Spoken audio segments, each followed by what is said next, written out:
Əziz tələbələr, hər birinizi salamlayıram. Növbəti mövzu ilə, 15-ci mövzunun ikinci hissəsi ilə qarşınızdayım. Deməli, biz 15-ci mövzunun birinci hissəsində sizlə müəyyən elədik ki, bazarlar necə fəaliyyət göstərir. Ümumi bir təsnifat verdik. Eyni zamanda təkmil rəqabət bazarlarının fəaliyyət mexanizmi ilə bağlı müəyyən ipucularına nail olduq. İndi isə qeyri-təkmil rəqabət bazarları haqqında danışacağıq.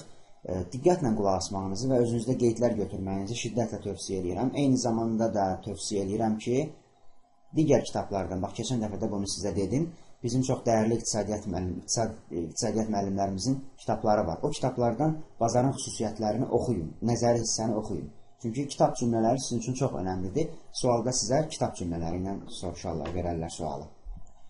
Beləliklə biz başlayaq görək.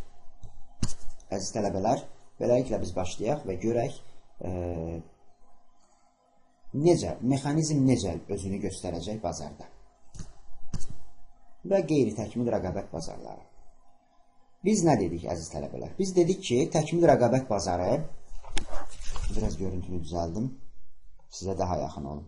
Biz dedik ki, təkmil rəqabət bazarında o əsas mobillik, şəffaflıq, informasiyanın tamlığı filan informasiyalar, xüsusiyyətlər var idi.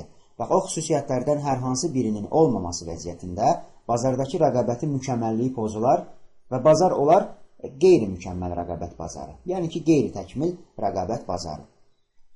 Onsuz da bizdə tam rəqabətli, mükəmməl rəqabətli bazar utopiya idi. Yəni, bu bir nəzəri bir mexanizmi idi. Yəni, real həyatda bu mövcud deyil idi. Lakin qeyri-təkmil rəqabət bazarları real bazarlardır, real həyatda mövcud olan bazarlardır. Ona görə bunu anlamaq, bunu başa düşmək sizin üçün daha rahat olacaq.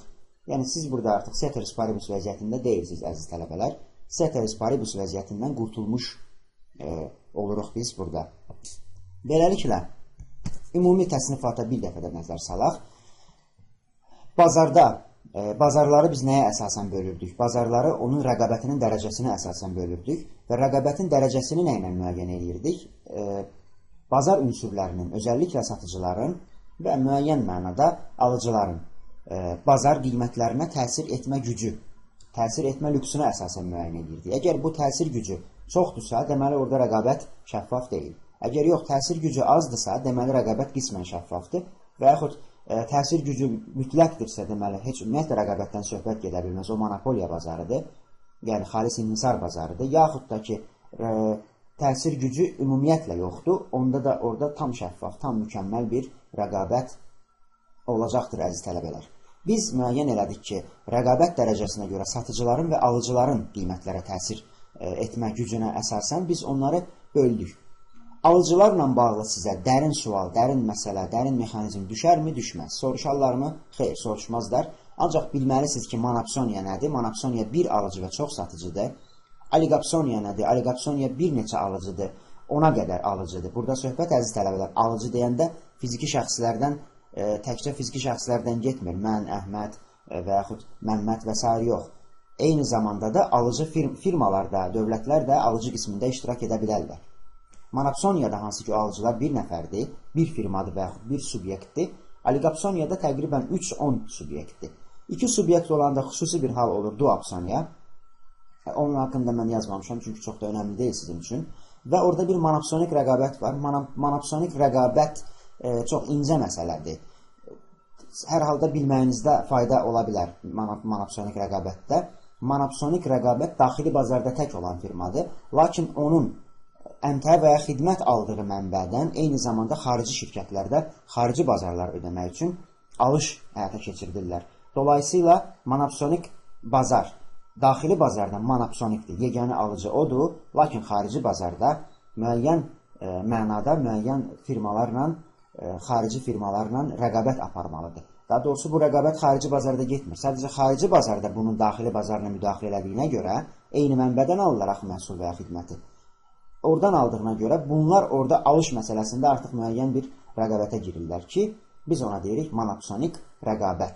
Monopsonik rəqabətdən rəqabətin səviyyəsi monopsoniya, oligopsoniya və yaxud duopsoniyadan daha çoxdur. Ona görə də monopsonik rəqabət təkmil rəqabətə qismən alıcının təkmil rəqabətinə nisbətən, o birisilərdən nisbətən yaxındır, əziz tələbələr. Görüntümü götürüm ki, siz lazım olarsa əgər pauza eləyib Lazım olarsa əgər pauza eləyib oranı görə biləsiniz. İndi isə davam edirəm. Xalis inhisar bazarı, bax adı üstündədir. Orada bir inhisar var. Üstəlik o inhisar xalis formadadır, əziz tələbələr. Yəni ki, xalis inhisar bazarında, madam ki inhisar xalis formadadır, bu inhisarın ən mükəmməl formasıdır, ən xalis formasıdır, onda orada hansısa bir rəqabətdən söhbət gedə bilərmi? Əlbəttə ki, heç bir rəqabətdən söhbət gedə bilməz. Birincisi ona görə ki, burada inhisar var və o xalisdir. İkincisi də ona görə ki, buna siz monopoliyada deyirsiniz, əziz tələbələr. Monopol bazar və yaxud monopolik bazar, monopol firma, monopolik firma, monopoliya firması və s. kimi təsnifləşdirə bilərsiniz, deyə bilərsiniz bunu. Orada satıcı tək olacaq və əgər satıcı təkdirsə, onda kimlə rəqabət aparasıdır? Heç bir rəqabətdən söhbət getmir belə vəziyyətdə, əziz tələbələr. Xalis inhisar bazarının xüsusiyyətlərinə diqqət eləməyinizi istəyirəm. Deməli, bazarda sadəcə bir satıcı var və bir çox alıcı var. Bu bir çox alıcı dediyimiz 5 alıcı da olar, milyon alıcı da olar, əziz tələbələr. Bu, satıcı tək olduğuna görə onun istehsal etdiyi məhsulun əvəzedicisi olarmı? Olmaz. Başqa əvəzedicisi olmaz. Sadəcə özündə olar. Ona görə də xalis inhisarçının istehsal etdiyi əmtə unikal əmtə adlanır. Dərhal xatırlayıram, təkmil rəqabətdəki əmtələr nə idi? Homogen əmtələr idi. Yəni, onlar eyni cinsli əmtələr idi. Milyonlarla əvəzedicisi var idi. Lakin burada əmtə unikal əmtədir. Xalis inhisar bazarına daxil olmaq, hansı ki, daxil olsa o xalis inhisar olmur, artıq 2 şirkət olacaq orada, 2 firma olacaq. Hansı ki, bu mümkün deyil, ya da ki, son dərəcə çətindir. Eyni zamanda da bazardan çıxmaq son dərəcə çətindir. Əgər bir firma xalis inhisarçı firmadırsa, onun bazardan çıxması öz istədiyi qədər rahat ola bilməz. Birincisi, o çıxmaz. Çünki məqsəd iqtisadi fəaliyyətlə məşğul olmaqdır, mənfəətini maksimallaşdırmaqdır və əgər o monopol firmadırsa, inhisarçıdırsa, niyə bazardan çıxsın? Hətta əgər çıxmaq istəsə də o istədiyi kimi çıxa bilməz, əziz tələbələr, rahatlıqla çıxa bilməz. Ona görə ki, bütün bazarın tələbini o firma ödəyir. Sabah o firma bazardan çıxsa, bazarda kəskin tələb artıqlığı yaranarmı? Bəli, yaranar. Belə vəziyyətdə dövlət çətin vəziyyətdə qalar. Ona görə də dövlətlər, birincisi, inhisar bazarının yaranmasına imkan vermirlər dövlətlər. Yəni, monopoliya bazarı faydasından 1000 dəfə çox zərəri var. Bunu çox ətraflı araşdırmayacaq bunun zərərlərini, sadəcə xüsusiyyətlərinə baxacaq. Ancaq bilin ki, var. Ona görə də dövlətlər maraqlı deyil monopol firmaların var olmasına. Lakin bəzən tarixin müəyyən dövrlərində dövlətlərin özlərinin də monopol bir firma yaratması görülmüşdür, əziz tələbələr. Məqsəd sahəyə nəzarət eləməkdir. Məqsəd sahəyə nəzarəti gücləndirməkdir. Bu artıq xalis inhisar bazarlarının xüsusi formaları sayılır. Bu sizə o qədər də dərin olaraq lazım deyil. Hələlik isə bilin ki, dövlət birinci növbədə xalis inhisar bazarını yaranmasını istəməz və dövlət daim anti-inhisar tədbirləri görür ki, hansısa bir sahədə inhisarçılıq baş verməsin. Amma madam ki, baş verib, onda o xalis inhisarçı istədiyi kimi bazardan çıxa bilməz. Çünki bütün tələb onun çiyinlərindədir, yük onun çiyinindədir. Sabah o bazardan çıxsa, tələb inflyasiyası baş verər və yaxud qıtlıq baş verər, kəskin tələb artıqlığı baş verər və dövlətdə nə baş verər? Böhran yaranar. Qısa müddətli dövrdə də, hətta dövlətlər belə qeyri-elastikdir, əziz tələbələr. Qısa müddətli dövrdə o böhranın qarşısını almaq mümkün olmaz. Olsa belə dövlətə 100 milyonlarla dollara, manata başa gələr. Ona görə də xalis inhisarçının bazardan çıxması bir qayda olaraq ya mümkün deyil, ya da ki, son dərəcə çətin məsələdir. Alıcılar bazar haqqında, özəlliklə əmtəə haqqında xalis inhisar bazarından danışırıq. Əmtəə haqqında çox az və yaxud da ümumiyyətlə ya məlumata sahib deyirlər, ya da ki, son dərəcə az, son dərəcə qıt informasiya sahiblər, əziz tələbələr. Xalis inhisar bazarında, bazarda tək bir firma olduğuna görə o firmanın tələb əyrisi, yəni ki, o firmanın əmtələrinə olan tələb əyrisi eyni zamanda bazar tələb əyrisi deyilmi? Bəli, o eyni zamanda bazar tələb əyrisidir. Xalis inhisarçı qiymətə istədiyi kimi müdaxilə edə bilir. Ancaq biz istədiyi kimi deyəndə, əziz tələbələr, istədiyi qədər 1 manatlıq əmtəni qaldırıb 5000 manata vermək kimi, qiymət qoymaq kimi başa düşməyin bunu. Əlbəttə ki, orada bir limit olacaq. Əlbəttə ki, xalis inhisarçının məqsədi mənfəətini maksimallaşdırmaqdır və bu nədən asılıdır? Bu alıcıdan asılıdır. Alıcının ona verə biləcəyi pul məbləğində istədiyi kimi müdaxilə eləyə bilər. Ona görə də, əziz tələblər, burasını çox diqqətlə dinləyin və unutmayın.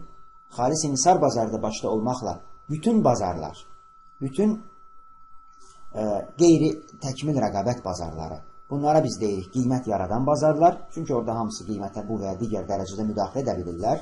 Ancaq təkmil rəqabət bazarına biz deyirik qiyməti qəbul edən bazar və yaxud oradakı subyektlərə də deyirik qiyməti qəbul edən subyektlər, əziz tələbələr. İndi xahiş edirəm, bax, bura baxın. Burada ümumiyyətlə bu slaydda, bax, tam bu səhifədə sizin öyrənə biləcəyiniz həddən çox şey olacaq. İndi görəcəksiniz özünüzdə. Mən görüntümü də lazım olan kimi götürəcəm oradan. Heç narahat olmayın ki, müəllimin görüntüsünün arxasında görəsən nə var. Narahat olmayın, sizə önəmli hissələrdir və bu hissələri siz görəcəksiniz. Birincisi, yuxarıdakı qrafikə baxın, xahiş edirəm. Yuxarıdakı qrafikdə görürsünüz ki, bir D tələb əyrisi var, bir marjinal gəlir xətti var. Tələb əyrisi dediyimdə düz xətli tələbdir, marjinal düz xət şəklindədir. Bir marjinal gəlir, son hədd gəliri xətti var. Aşağıdakı qrafikdə isə firmanın ümumi gəlirlərinin əyrisi var. Qalxır, müəyyən bir nöqtədə öz maksimumuna çatır, sonra başlayır azalmaq. Təbii ki, ümumi gəlirlərin azalması firmanın məhsuldarlığının azalması, TPL-in yavaş-yavaş aşağı düşməsi deməkdir, əziz tələbələr. İndi baxırsınız burada nəyə? Birincisi, mən hər zaman deyirəm, ümumi gəlirlərlə elastiklik arasındakı əlaqəni tələbələr son dərəcə çətin qavrayırlar. Tələbələr son dərəcə çətin qavrayırlar deyə mən bu qrafiki sizə verirəm, əziz tələbələr.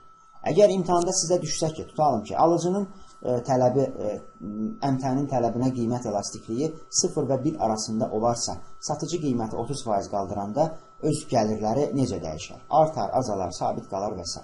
Ümumi gəlirləri. Və siz oturub onu baş sındırıb əgər tapa bilmirsinizsə ki, görəsən bu qiyməti qaldıranda nə olar? Adamlar bundan imtina eləyər, imtina eləməz, çox imtina eləyər, az imtina eləyər və s. Baş sındıra bilmirsiniz, sonra da bu qrafikdən rahat bir şəkildə istifadə edə bilərsiniz. Baxın, misal verirəm. Tutalım ki, bax, mən yuxarı göstərəm. Bax, bu hissədə, əziz tələbələr. Buradan yuxarıda. Elastiklik birdən böyük olan yerdə. Mənə soruşub ki, alıcının elastiklik, gəlin bunu o birisi slaydda bir dənə qoy təmizlərək açaq. Baxın, bax, burada verəcəm onu sizə. Bu sizin son dərəcə eybəcər bir xəttdə oldu. Bunu silək, daha səliqəli çəkək. Fərz eləyin ki, bu bizim düz xətli tələbimizdir. Burada nədir? Burada elastiklik 1-ə bərabərdir, düzdürmü? Elastiklik 1-ə bərabərdir. Burada elastiklik 1-dən 1 və 0, buranı yazıram. Burada elastiklik 0-dir, bunu siz bilirsiniz. Və xatırladım ki, düz xətli də yuxarı qalxdıqca 0-dan qalxır, amma belə bir tələb əyrisi olsa, əziz tələbələr, sonsuzdan 0-a doğru qalxacaq, tərsin olacaq. Burada da elastikliyin biz sonsuzluq olduğunu təxmin edirik, onu bilmirik, amma təxmin edirik. Fərz edin ki, bax, burada bir nöqtədəsiz, əziz tələbələr. Adam burada bir nöqtədədir. Bu nədir? Bu aşağıdakı da bizim ümumi gəlirlərimiz olacaq. Və unutmuram ki, ümumi gəlirlərin maksimum olduğu hissə, baxın, bunun maksimum olduğu hissə elastikliyin 1-ə bərabər olduğu hissədir. Bax, bu qrafiki çəkirəm. İmtahanda mənə düşüb və mən bilmirəm. Neyiniyim, ay Allah, bu qrafiki çəkdim. Orada mənə deyir ki, elastiklik 1-dən böyük olarsa nə olar? Dərhal, bax, elastikliyin 1-dən böyük olduğu yerdə bir qiymət qoyuram. Qiymət. Və o qiymətə uyğun olaraq öz tələb, ümumi gəlirlərimi çəkirəm. Bax, düşdü bu nöqtəyə. İndi mənə deyir, qiyməti qaldırsa satıcı nə baş verər? Baxıram, görüm satıcı qiymət. Məsələn, qiymət qoymuşam 3 manat. Düzdür, əziz tələbələr. Satıcı qiyməti qaldırdı bura. Satıcı qiyməti qaldıranda mənim ümumi gəlirlərim nə oldu? Görürsünüz, azaldı, aşağı düşdü. Və yaxud, bu qiymətdən yuxarı aşağı bir qiymət olsa, satıcı qiyməti 3 manatdan 2 manata qədər azaltdı. Onda görün nə baş verəcək. Yenə də elastiklik 1-dir və artıq siz görürsünüz, bax, bu xət gedəcək ta ki, oradakı maksimal həddə yaxın bir yerə çatacaq. Deməli, nə baş verirmiş? Elastiklik 1-dən böyük olanda, mən qiyməti artıranda ümumi gəlirlərim azalırmış, qiyməti azaldanda ümumi gəlirlərim artırmış. Bəs elastiklik 1 və 0 arasında olsa nə baş verər? 1 və 0 arasında şərti olaraq burada bir rəqəm götürürəm, yəni qiymət götürürəm. Bu qiymətdə mənim ümumi gəlirlərim, əziz tələbələr, gəlir bura düşür. İndi gəlin, elastiklik 1 və 0 arasında olanda o qiyməti azaldaq. Artıq o qiyməti azaltdım. İndi baxın, görün nə baş verdi. Mənim ümumi gəlirlərim, əziz tələbələr, azaldı.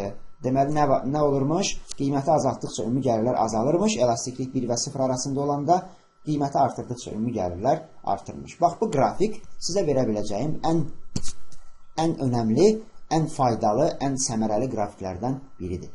Burasını bildik. Sonra bura baxıram. Deməli, burada bir tələb əyrisi var və dediyimiz kimi bu da sizin marjinal gəlirinizin xəttidir. Bu marjinal gəlir bu nöqtədə sıfıra bərabər olurmu? Bəli, olur. Hər şeyin marjinalı sıfır olanda totalı maksimum olmur əziz tələbələr? Olur. Deməli, burada nə baş verdi? Sizin həmən nöqtəyə uyğun olaraq total revenue'nuz, yəni ümumi gəlirləriniz özünün maksimum həddinə çatdı. Və bu harada baş verdi? Elastiklik 1-ə bərabər olanda baş verdi. Bu qrafikdən görəcəyiniz daha önəmli bir şey. Başqa önəmli daha bir şey deyil.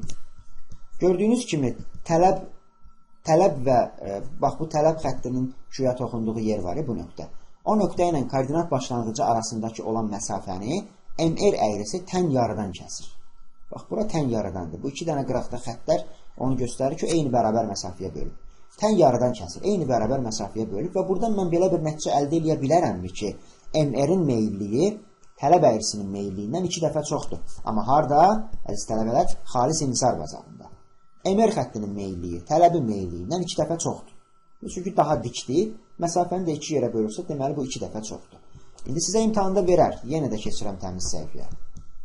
İmtahanda verər. Deyər, tələb tənliyi şu bərabərdir.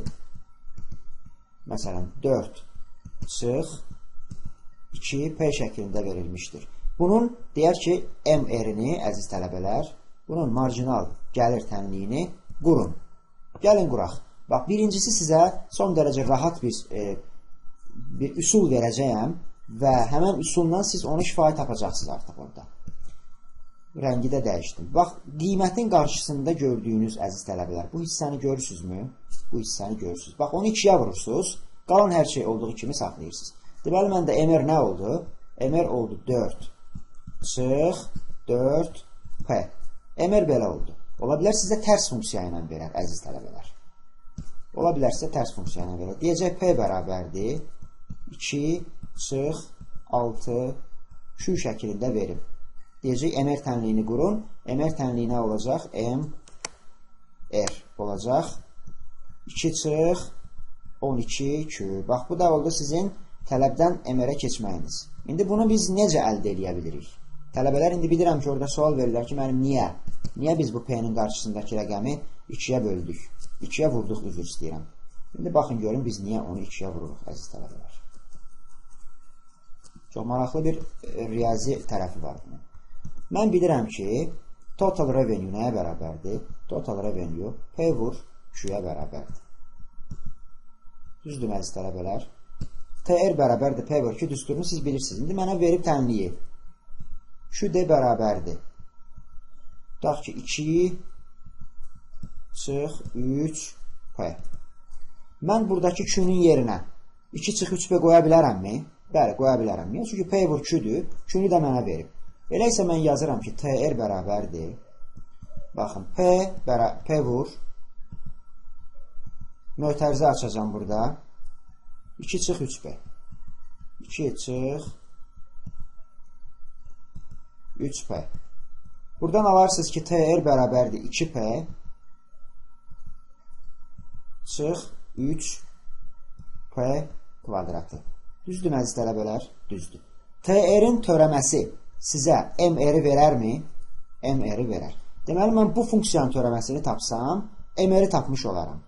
Bu funksiyanın törəməsini tapanda 2 çıx 6P alırsınızmı? Bəli, 2 çıx 6P alırsınız. Bax, görürsünüz, 2 çıx 3P-dən 2 çıx 6P aldınız. Nə baş verdi? P-nin qarşısındakı rəqəmi mahiyyətcə 2-yə vurmuş olmuyorsunuz. Bax, bu da bunun riyazi olaraq sizə isbatı ki, sizin beyninizdə heç bir fikir qalmasın ki, müəllim görəsən bunu necə bildi və bunu nə dərəcədə isbat edə bilərik kimi fikirlər qalmasın, əziz tələbələr.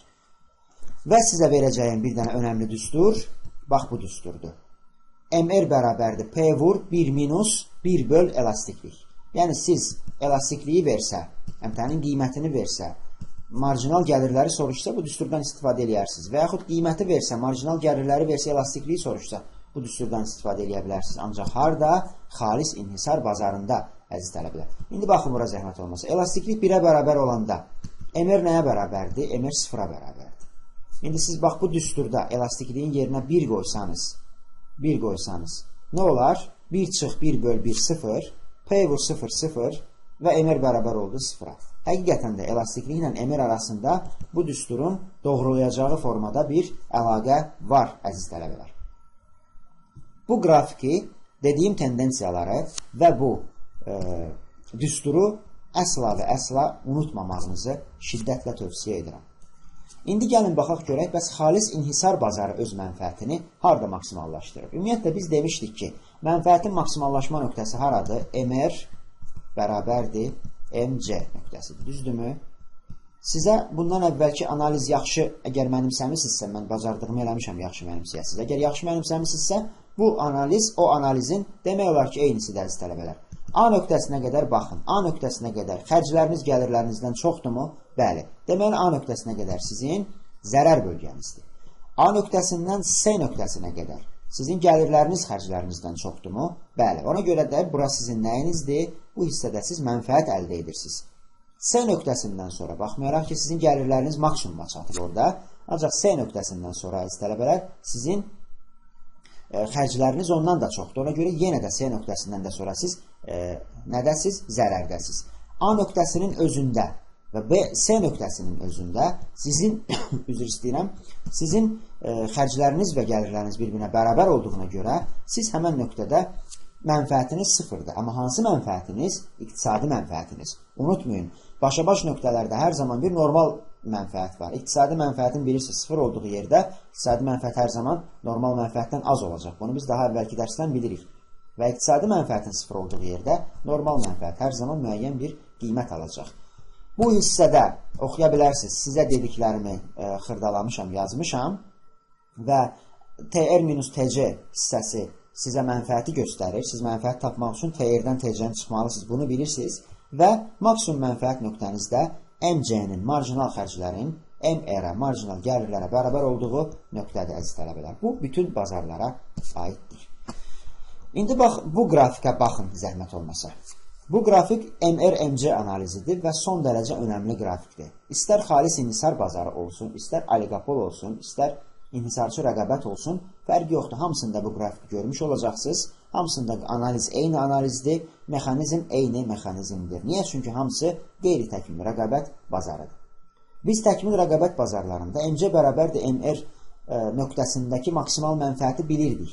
Ancaq onu nə dərəcədə isbat eləyə bilmişdik? Biz onu riyazi olaraq isbat eləmişdik ki, TR və TC-nin törəmələri riyazi olaraq fəzada iki kəsişmə nöqtəsi olan kəsişmə nöqtələri 2 və daha artıq olan 2 deyək. 2 olan 2 fəza xəttinin aralarındakı qalmış məsafənin ən uzaq nöqtəsini tapmaq üçün həmən nöqtə onların meyilliklərinin bir-birinə bərabər olduğu nöqtədir. Və riyazi olaraq xəttin əyrinin meyilliyini tapmaq üçün onun törəməsini tapmalısınız. Və biz orada TR və TC-nin törəmələrini tapmışdıq, yəni meyilliklərini tapmışdıq, bir-birinə bərabər eləmişdik. Sonra onu iqtisadiyyata çevirdik ki, sən demə TR-in törəməsi MR idi, TC-nin törəməsi MC idi və bunlar bir-birinə bərabər olduğu nöqtədə nə olurdu? TR və TC o qövsdə bir-birindən maksimum aralı olurdu, əziz tələbələr. Ona görə də orada maksimum mənfəəti əldə edirdiniz. Biz onu məcburən belə isbat eləmişdik, çünki başqa cür edə bilməzdik. Təkmil rəqabət bazarı utopik bazardır. Burada isə təkmil rəqabət bazarı deyil, biz xalis inhisar bazarındayıq və biz utopik deyilik. Ona görə bizim cədvəlimiz, qrafikimizdə, isbatımız da utopik olmayacaq, əziz tələbələr. Əvvəlcə qrafikdə nə görürük? Qrafikdə görürük bir tələb xətti var. Xalis inhisarçının tələb xəttini bildiniz, belə düz xətt şəklindədir. Görürük bir AC var, yəni orta xərc əyrisi var.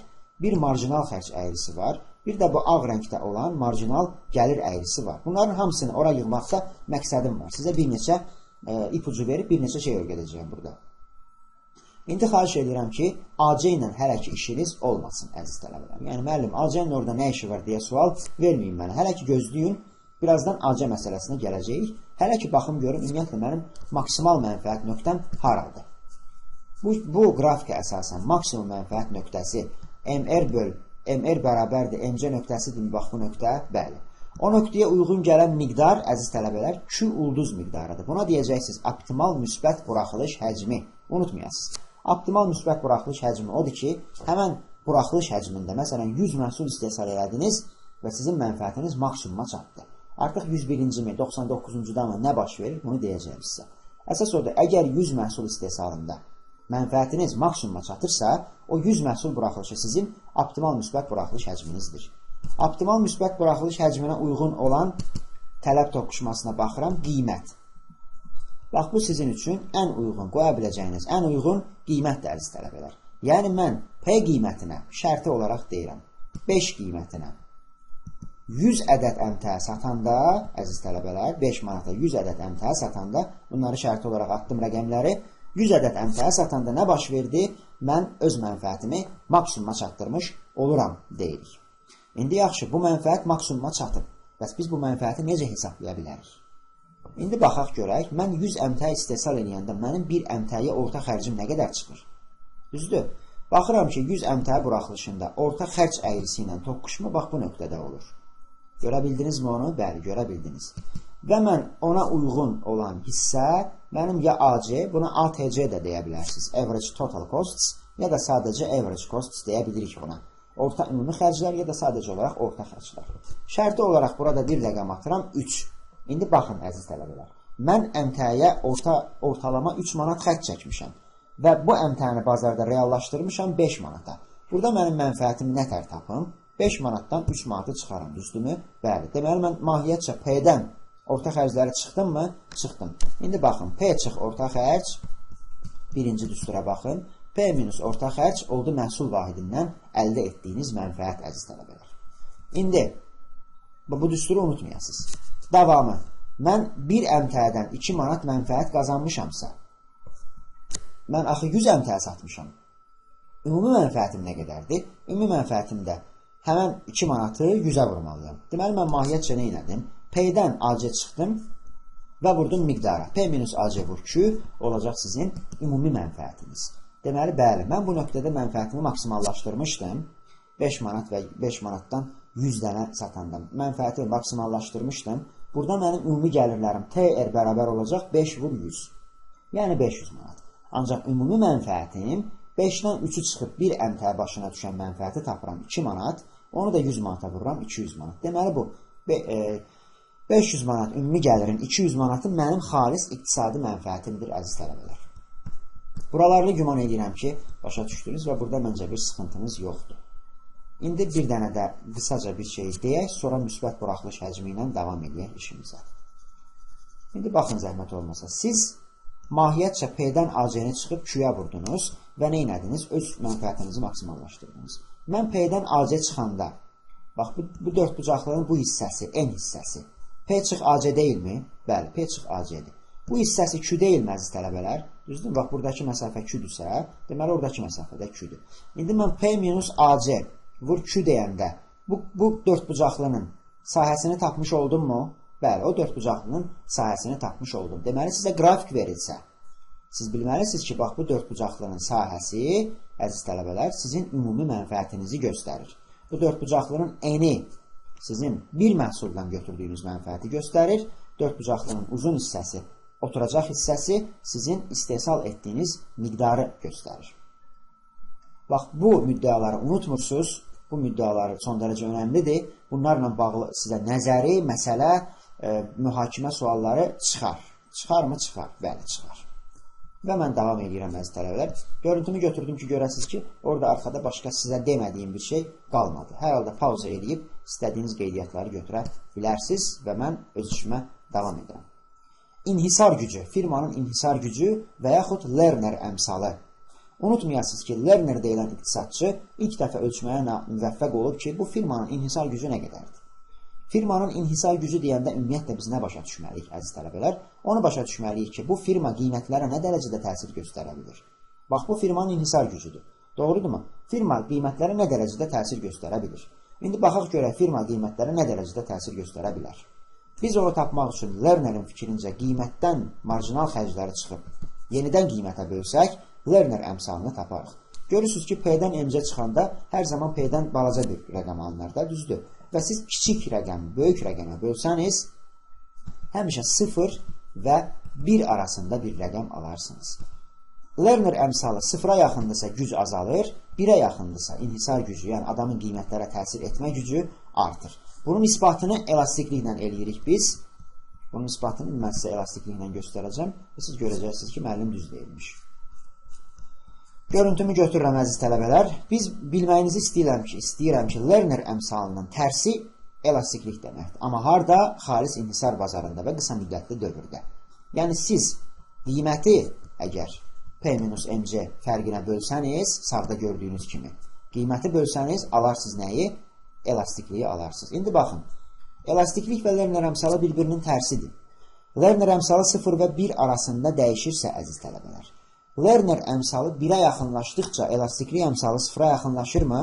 Bəli. Elastiklik əmsalı 0-a yaxınlaşdıqca mən qeyri-elastik oluram, düzdürmü? Və beləliklə satıcı, mən qeyri-elastikəm, reaksiya vermirəm. Satıcı qiyməti istədiyi qıdıra bilərmi?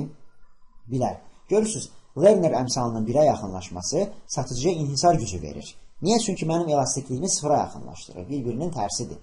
Və Lerner əmsalı nə qədər 1-ə yaxınlaşsa, mən elastikliğim 0-a düşür, mənim elastikliğim və satıcı bu vəziyyətdə qiymətlərə daha çox müdaxilə eləməyə müvəffəq olur. Ona görə də Lerner əmsalının 1-ə yaxınlaşması inhisar gücünü artırar, Lerner əmsalının 0-a yaxınlaşması inhisar gücünü azaldar, əziz tələbələr. İndi baxaq görək bu inhisarçı firmanın təklif əyrisi nə olan şeydir və yaxud bunu nə formada biz çəkə bilərik. Sonra qiymət ayrı seçkiliyinə keçəcəyik. Bu nöqtədə mən təmiz bir səhifə açıram. Əziz tələbələr, burada bir təklif, ixtiyari bir təklif əyrisi çəkirəm. Baxın, bu olsun ixtiyari bir təklif əyrisi. Olsun, bax, belə bir şey olsun. Əziz tələbələr, təklif əyrisinin mahiyyəti nədən ibarətdir? Təklif əyrisinin mahiyyəti ondan ibarətdir ki, qiymət məsələn 2 manat olanda, satıcı əgər 4 ədəd mal çıxardırsa bazara, qiymət 4 manat olanda, 6 manat olanda deyək, satıcı motivasiya olsun və bazara məsələn 9 ədəd əmsal çıxartsın. Yəni, qiymət 2 manat olanda adam 4 dənə satıb 8 manat qazanırdısa, qiymət 6 manat olanda istəyir ki, çox çıxartsın, 9 dənə çıxartsın, məsələn, daha çox qazansın, mənfəətini maksimallaşdırsın. Yəni, təklif qanununun mahiyyəti budur. Qiymət artdıqca təklif artar, qiymət azaldıqca təklif azalar. Həmən təklif qanununu da göstərən əyri xətt olur təklif əyrisi. Burasını biz unutmamışıq, bildik. İndi təsəvvür edin ki, mən monopolistəm, biz xalis inhisar bazarında unutmayasınız. Mən xalis inhisarçıyım və bu əmtəni sadəcə mən istehsal edirəm. Mən monopoliya bazarının ünsürüyəm. Bu əmtəni, heç belə bir şey ola bilərmi ki, mən deyim ki, qardaş, mən bu əmtəni 1 manata satıram, sabah bu əmtəni 3 manata satım, daha çox motivasiya olum, bazara daha çox mal çıxardım. Bu son dərəcə gülməli müddədir. Görürsünüz, olmaz. Adam niyə öz-özünü motivasiya eləsin ki, qiyməti qaldırmaqla? Ancaq əslində necə baş verir bu proses? Bu qələmi mən istehsal edirəm. Bunun bütün hüquqları mənə məxsusdur. Və mən təsəvvür edin ki, 1 manat fərz edirəm və 7 manat aralığında, əlbəttə ki, mən tələbi nəzərə almalıyam. Qiyməti çox qaldırmaq olmaz, əziz tələbələr. Əks halda siz satış həcmini itirərsiniz. 1 manat 7 manat miqdarında, limitində.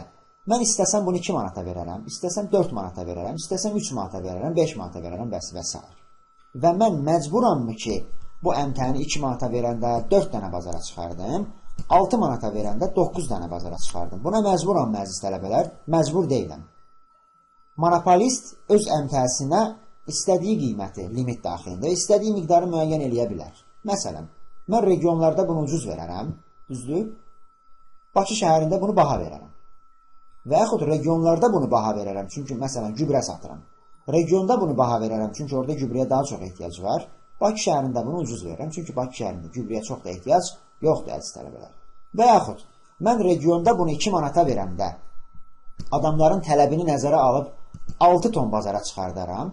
Bakı şəhərində bunu 5 manata verəndə adamların tələbinin az olduğunu nəzərə alıb 2 ton bazara çıxardaram. Görürsünüz, mən qiyməti 2-dən 5-ə artırdım, ancaq təklif qanununa uyğun olaraq miqdarı 6-dan 7-yə 8-ə artırmadım, əziz tələbələr.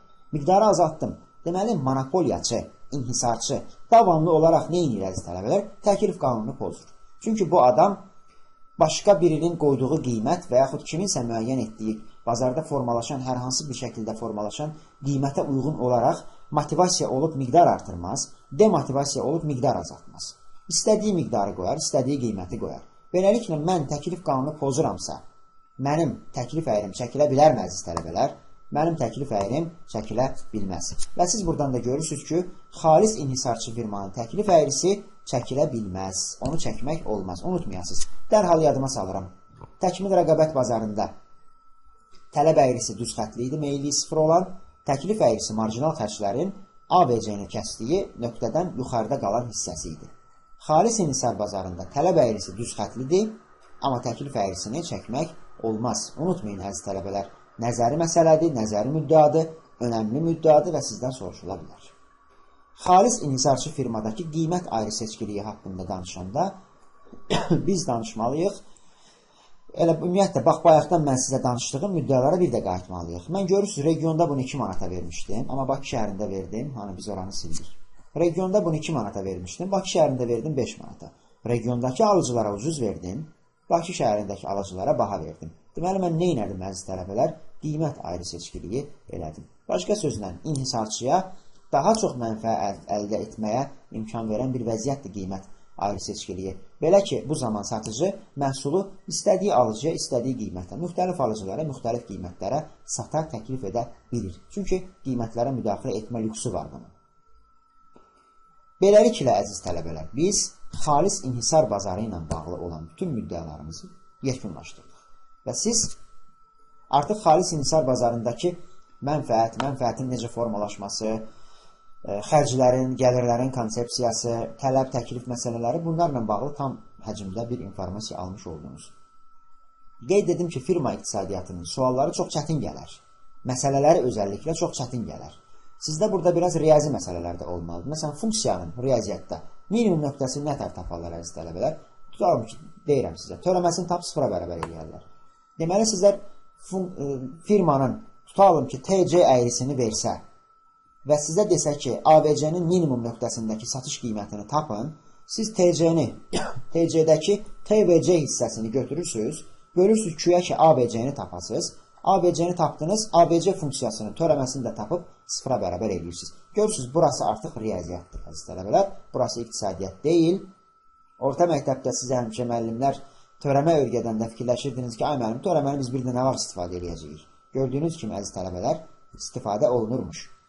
Funksiyalarla bağlı riyazi müddəaları, funksiyanın minimum nöqtəsi, funksiyanın kəsilmə nöqtəsi, funksiyanın dönüş nöqtəsi filan, bunlarla bağlı olan müddəaları bir daha da təkrarlamağınızı tövsiyə edirəm sizə ki, firma iqtisadiyyatı ilə bağlı məsələləri həll edə biləsiniz, əziz tələbələr. Deyirəm və keçirəm inhisarçı rəqabət bazarına. İnhisarçı rəqabət bazarları nəzəri olaraq təkmil rəqabətə daha çox yaxındır. Niyə? Çünki monopoliyada da, duopoliyada da, oligopoliyada da rəqabət ya yoxdur, ya da çox azdır. Amma inhisarçı rəqabətdə onlara nisbətən rəqabət səviyyəsi daha yüksək olduğuna görə bunu onlara nisbətdə təkmil rəqabətə daha yaxın hesab edirik, əziz tələbələr. İstehsal olunan əmtələr unikaldır. Burada da unikaldır. Çünki məsələnin inhisar tərəfi var. Əgər orada bir inhisarçılıq fəaliyyəti varsa, o maksimum çalışacaq ki, öz əmtələri unikal olsun, əziz tələbələr. Lakin əvəz edicisi yoxdur yazmışam ora, siz bilin ki, ya yoxdur, ya da yox dərəcəsində azdır. Və yaxud da bazarda neçə dənə inhisarçı rəqabətçi firma varsa, onların arasında əvəz edicilər ola bilər, ya da yaxın əvəz edicilər ola bilər. Bazarın digər nöqtələrində isə inhisarçı rəqabət bazar firmasının, əmtəsinin əvəz edicisi olmaz, tapmarsınız. Bunun təkmil rəqabətə yaxın olduğunu dedik, amma ondan çox önəmli bir fərqi var. Təkmil rəqabətdə əmtələr necə əmtələr idi? Eyni cinsli əmtələr idi, homogen əmtələr idi. Ancaq inhisarçı rəqabət bazarında əmtələr diferensasiya olunmuş əmtələr adlanır. Diferensasiya, yəqin ki, hiss edirsiniz, different sözündəndir ingilis dilində. Yəni, siz əmtələrinizi, satdığınız əmtələrinizi, inhisarçı rəqabətçisinizsə, differentlaşdırırsınız, əziz tələbələr. Müxtəlifləşdirirsiniz. Məqsəd eynidir, mahiyyət də eynidir. Sadəcə, təqdim etmə forması başqadır. Bax, differentlaşdırma, diferensasiya etmə buna deyirlər. Tutalım ki, mən də kofe satıram, o da kofe satır, o da kofe satır. Mən kofeni kağız paketdə təqdim edirəm, o birisi kofeni dəmir paketdə təqdim edir, o birisi kofeni hansısa başqa bir paketləşdirir, üstünə şəkil vurur, üstünə rəng yazır və yaxud biri kofenin içinə müxtəlif başqa əlavə qatqılar qatır və onu eləyir 3-ü birində kofe, biri kofeyə biraz da qaymaq qatır, eləyir 4-ü birində kofe, sabah görərsiniz biri içinə biraz meyvə doğradı, atdı, oldu meyvəli kofe və s. və ilaxır. Görürsünüz, nə inirlər? Bunun hamısının içindəki kofe deyilmi? Hamısının içindəki kofedir. Ancaq görürsünüz, təqdim etmə forması başqadır. Bax, buna deyirlər, əziz tələbələr, diferensasiya edilmiş əmtələr. Deməli, xalis, üzr istəyirəm, inhisarçı rəqabət bazarında əmtələr diferensasiya edilmiş əmtələr olur adətən. İnhisarçı rəqabət bazarında burada hər halda orada bir inhisarçılıq fəaliyyəti varsa, əziz tələbələr, deməli orada nə var? Deməli orada qiymətə təsir etmə var. Ancaq monopoliyadakı qədər, xalis inhisardakı qədər, yəni çox güclü olmasa da, inhisarçı rəqabətdə də qiymətə kifayət qədər təsir edə bilirlər satıcılar. Və biz dedik ki, bu inhisarçı rəqabət bazarı əmtələrin diferensiyasiya olunmuş formasını təqdim edən bazardır. Əgər mən əmtəni diferensiyasiya edirəmsə, bunun özü bir reklam deyilmi, əziz tələbələr? Bunun özü bir reklamdır.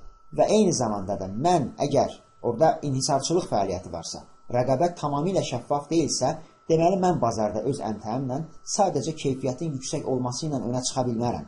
Mən mütləq onu tanıtmalıyam. Bu tanıtmaya da biz nə deyirik? Reklam deyirik, reklam etmə deyirik. Ona görə də inhisarçı rəqabət bazarında reklam və reklam etmə son dərəcə yüksək səviyyədə olacaq, təkmil rəqabətdən fərqli olaraq. Sonra biz dedik ki, inhisar rəqabətçi bazar tam rəqabət bazarına, təkmil rəqabətə ən yaxın olan bazardır. Madam ki, bu ona ən yaxın olan bazardır, deməli onun müəyyən xüsusiyyətlərini özündə daşımalıdır. Dərhal yadıma salıram. Təkmil rəqabətli bazarda qısa müddətli dövrdə həm normal, həm də iqtisadi mənfəət yox idimi? Var idi. Bəs uzun müddətli dövrdə nə olurdu? İqtisadi mənfəət ortadan qalxırdı, firmalar ancaq normal mənfəətlə, qismən müəyyən qədər mənfəətlə davam edirdilər fəaliyyətə. Eyni ilə inhisarçı rəqabət bazarı da uzun müddətli dövrdə rəqabətə, təkmil rəqabətə daha da yaxınlaşdığına görə, əziz tələbələr, inhisarçı rəqabət bazarlarında da uzun müddətli dövrdə iqtisadi mənfəət ortadan qalxar və o ancaq normal mənfəətlə öz istehsalına, öz fəaliyyətinə davam edər. Bu belə. İndi baxaq görək, inhisarçı rəqabət bazarında tələb və təklif necə olur? Dərhal yadıma salıram. Təmiz səhifə. Dərhal yadıma salıram ki, təkmil rəqabətdə, bu çox eybəcər bir şey oldu, üzr istəyirəm. Təkmil rəqabətdə, əziz tələbələr, sizin tələb əyriniz bu deyildimi? Bu idi, düzdürmü? Bəli, bu idi. Sizin tələb əyriniz bu idi. Xalis inhisarda, əziz tələbələr, sizin tələb əyriniz bu deyildimi? Gələm, mən məcburam ki, əziz tələbələr, bu mausun səsi sizi incitməsin deyə bunu maksimum səssiz eləməyə məcburam. Ona görə də burada biraz qırılmalar baş verir. Buna görə üzr istəyirəm sizdən. Yəni ki, bu xətləri çəkəndə biraz əyrilər baş verir. Mən çünki təkəlli işləyirəm. İkəlli işləsəm orada çıqqıltı gələcək və siz incinəcəksiniz. Sonra da deyəcəksiniz ki, ay müəllim, o çıqqıltı bizim başımıza düşür. Ona görə də müəllim sizi düşünərək belə bilir. Deməli, əziz tələbələr, bu təkmil rəqabət idi. Bu təkmil rəqabət idi. Bunu təyir kimi başa düşmürük. Bu isə xalis inhisar idi. Mənim inhisarçı rəqabət bazarım xalis inhisarla təkmil rəqabət bazarının arasında olan bir şey deyilmi? Bəli, onun arasında olan bir şeydir. Deməli, bunun tələb əyrisi də onların ikisinin arasında olan bir şey olacaq. Məsələn, bax, belə bir şey ola bilər. Bax, belə bir şey ola bilər. İndi baxın, bunun meyilliyi xalis inhisarçı bazarın meyilliyindən daha az oldu mu? Bəli, daha az oldu. Görürsünüz, xalis inhisarçı belədir, o daha azdır. Və yaxud da təkmil rəqabətçi bazardakı tələbin meyilliyindən daha çox oldu mu? Daha çox oldu. Niyə bu belə olur? Çünki inhisarçı rəqabət bazarının özü xalis inhisarla təkmil rəqabətin arasında yaşayan, formalaşan bir mexanizmdir. Ona görə də onun tələb əyrisi də bu formada olar. Sizə imtahanda düşər, əziz tələbələr. Sizə imtahanda düşər. Qrafikləri verər, bir dənə belə verər tələbi, bir dənə də tutalım ki, belə verər, bir dənə də belə verər, məsələn. Bunların da hamısını birləşdirir və sizdən soruşar ki, bunların hansında inhisar daha güclüdür? Tələb əyrisi göstərilmiş, müxtəlif firmalar təsvir edilmişdir qrafiklərdə. Hansının inhisar gücü daha çoxdur? Biləcəksiniz ki, hansı daha çox meyillidirsə, onun inhisar gücü daha çoxdur. Hansı daha az meyillidirsə, o təkmil rəqabətə yaxındır, onun inhisar gücü daha azdır, əziz tələbələr. Deyirəm və slaydı göstərirəm sizə. Şəkilimin arxasında, görüntümün arxasında heç bir şey yox, narahat olmayın. İnhisar bazarında tələb və təklif dedikdə biz deyirik ki, inhisarçı rəqabət. İnhisarçı rəqabət bazarında firmalar qiymətə qismən müdaxilə edə bilirlər. İnhisarçı rəqabət bazarındakı firmanın əmtəsinə olan tələb əyrisinin meyilliyi inhisarçı firmanın tələb əyrisindən daha azdır. azalan bir düz xətt şəklindədir. Təkmil rəqabət bazarındakı firmanın tələb əyrisindən daha çoxdur. Bunu da biz bildik. İnhisarçı rəqabət bazarında da digərlərində olduğu kimi firmanın mənfəətini maksimallaşdırdığı nöqtə haradır? MR bərabərdir, MC nöqtəsidir, əziz tələbələr. İndi isə inhisarçı rəqabət bazarında qısa müddətli dövrdə firma tarazlığında firmanın mənfəətini maksimallaşdırmasına bir baxın. Mən bayaq bunu sizə xalis inhisarda göstərəndə dedim ki, bu mexanizm hamısında eynidir. Ona görə də artıq bu mexanizmi mən sizə yenidən baş ağrısı olmasın deyə yenidən çatdırmıram əziz tələbələr. Yəni xalis inhisar bazarında mexanizm, motor necə işləyirdisə, burada da o formada işləyəcək. Görüntümü götürəm, görəsiniz ki, arxadakı bütün yazılarda birəbir oradakı ilə eynidir. Deyirəm və inhisarçı rəqabət modelini bitirirəm. Bura qədər, əziz tələbələr, soruşmaq istədiyiniz bir şey varmı? Başa düşmədiyiniz, təkrarlamağımı istədiyiniz bir şey varmı? Əgər varsa, keçən videoda da sizə dedim, harasını təkrarlamağımı istəyirsinizsə mövzunun, dərhal ora çəkin, oradan qoyun, müəllim kompüterin içindədir, müəllim istədiyiniz qədər istədiyi şeyi təkrarlaya bilər, əziz tələbələr. Beləliklə, davam eləyək görək, bundan sonra bizdə nə gəlir? Bundan sonra bizdə gəlir oligopoliya bazarı. Oligopoliya bazarının içinə biz qatacağıq, eyni zamanda duopoliyanı işləyəcəyik, əziz tələbələr. Oligopoliya bazarı qeyri-təkmil rəqabət bazarlarının ən çox yayılmış formalarından biridir. Oligopoliya bazarını inhisarçı rəqabət bazarından fərqləndirən müxtəlif xüsusiyyətlər var və biz o xüsusiyyətlərə ümumiyyətlə bir nəzər salaq. Birincisi, bilməyinizi istəyirəm ki, oligopoliyada da satıcıların sayı azdır, alıcıların sayı çoxdur. Az dediyim, 2-10 arası olanda biz ona oligopoliya deyirik. Əgər 2-dirsə, oligopoliyanın xüsusi bir forması olan duopoliya meydana gəlir. 3, 4, 5, 6, 7, 8, 9, 10-dursa ona oligopoliya bazarı deyə bilərsiniz. Bəzən oligopolların bəzən sayının 10, 11, 10-dan 1, 2, 3 vahid çox olduğu da görülmüşdür, əziz tələbələr. Oligopoliyanın rəqabətçi, inhisarçı rəqabət bazarından ən əsas fərqi odur ki, biz dedik, təkmil rəqabətdə homogen əmtələrdir, inhisarçı rəqabətdə diferensiasiya olunmuş əmtələrdir, oligopoliyada hər ikisidir, əziz tələbələr. Burada həm homogen əmtə var, həm diferensiasiya edilmiş əmtə var. Burada oligopoliya bazarında bazar bölünür saf oligopoliya və diferensiasiya olunmuş oligopoliya. Saf oligopoliyada eyni cinsli mallardır, homogen mallardır. Burada əsasən yarım fabrikatlardır, yarım fabrikat mallardır və resurslar, xam mallardır. Məsələn, kömür yazmışam bura, əziz tələbələr. Bu kömürün nəyini siz diferensiasiya edəcəksiniz? Bəyəm kömürü necə paketləyib ki, adamları daha çox cəlb eləsin? Haradasa kömür reklamı görmüşsünüz mü, əziz tələbələr? Görməmişsiniz. Görmərsiniz. Kömür reklamı görmərsiniz. Sementin reklamını görərsiniz.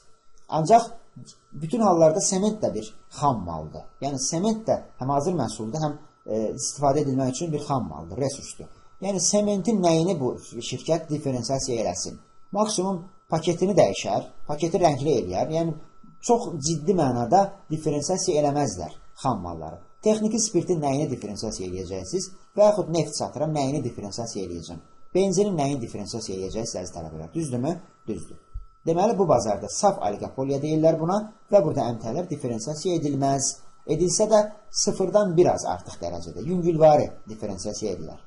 Ancaq geyim, ərzaq məhsulları, ümumiyyətlə istehlak məhsullarından söhbət gedirsə, alıcını cəlb eləmək üçün hər formada onu diferensiasiya eləyərlər və o hissəsinə biz deyəcəyik diferensiasiya edilmiş əmtələr.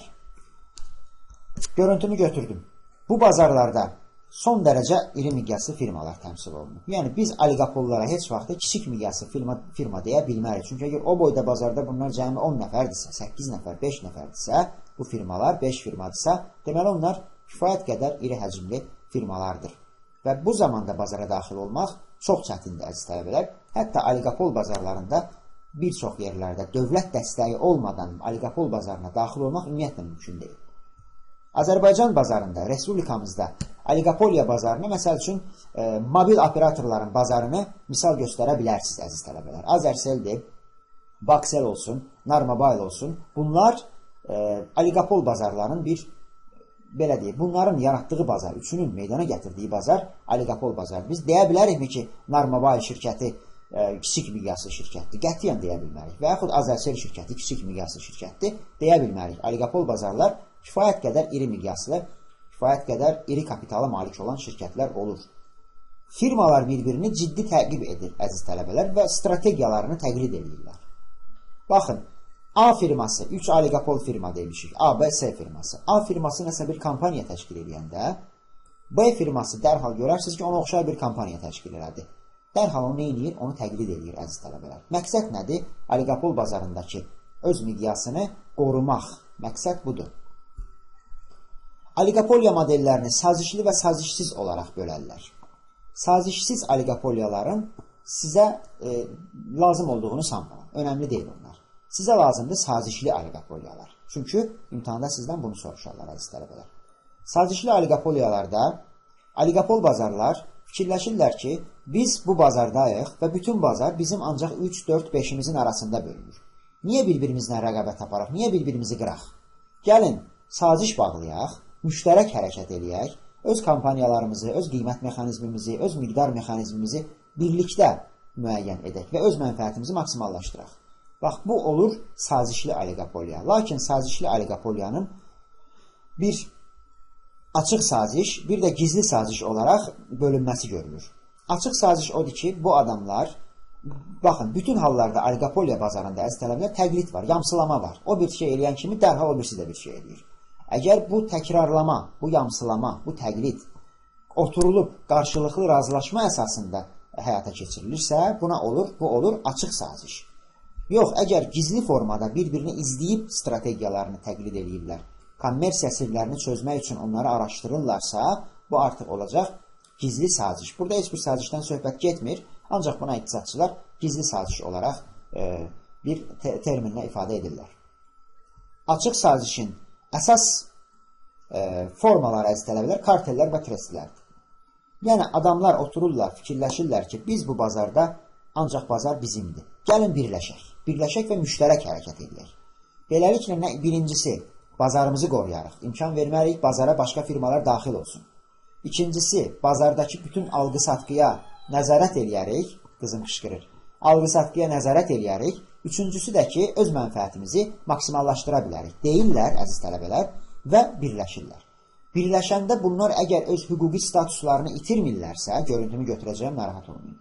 Hüquqi statuslarını itirmirlərsə, bu olur kartel. Yox, hüquqi statuslarını itirirlərsə, hansısa biri ləğv olunur və digərinə birləşirsə, vahid birinə birləşirsə, vahid bir şirkət olurlarsa, bu olur nə? Bu olur trest. Respublikamızda, məsələn, tikinti trestləri əvvəllər həddən çox idi. Kartellərə isə OPEC-i həmişə misal göstərir iqtisadçılar, mən də OPEC-i misal göstərirəm. Baxın, OPEC nədir? Neft ixrac edən ölkələrin birliyidir. Düzdür? Hər bir neft ixrac edən ölkənin neft şirkəti OPEC-də təmsil olunur. Orada təmsil olunanda bu şirkətlər öz hüquqi statuslarını itirirlər, əziz tələbələr, itirmirlər. Yenə də bizim sokar, oradakı həmən sokardır. Misal verirəm. Söhbət OPEC üzvü olan ölkələrdən gedir. Bax, OPEC üzvü olan ölkələr oturdular, danışdılar ki, biz hamımız neft satırıq. Biz bu dünya neft bazarına nəzarəti gücləndirmək üçün gəlin birləşək bir vahid, bir kartel yaradaq və bütün alqı-satqı əməliyyatları onun üzərindən aparılsın ki, biz miqdarımızı, qiymətimizi bir-birimizə uyğun müəyyən edək və bazarı elə tənzimləyək ki, bütün bazar ünsürləri, neft ixrac edən ölkələrin hamısı layiq olduğu mənfəəti əldə edə bilsin. Bax, bu kartellərlə trestlərin önəmli fərqləri əziz tələbələr. İndi biraz sazişli oligopoliyanın modellərindən danışaq. Ən önəmli modeli, sazişli oligopoliyanın Kurno modeli.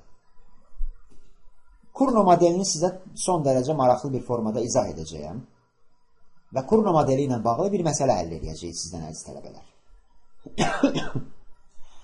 Bu Kurno deyilən adam fransız iqtisadçısıdır. Bu nəzəri məsələdir. Dəqiq yadımda, yəni düz yadımda qalıbsa 1838-ci ildə nəzəriyyəni irəli sürüb. Oturub, baxıb, izləyib görüb ki, iki firma, iki su firması, mineral su istehsal edən iki firma duopol bir bazar meydana gətiriblər və bazarda fəaliyyət göstərirlər, qarşılıqlı fəaliyyət göstərirlər.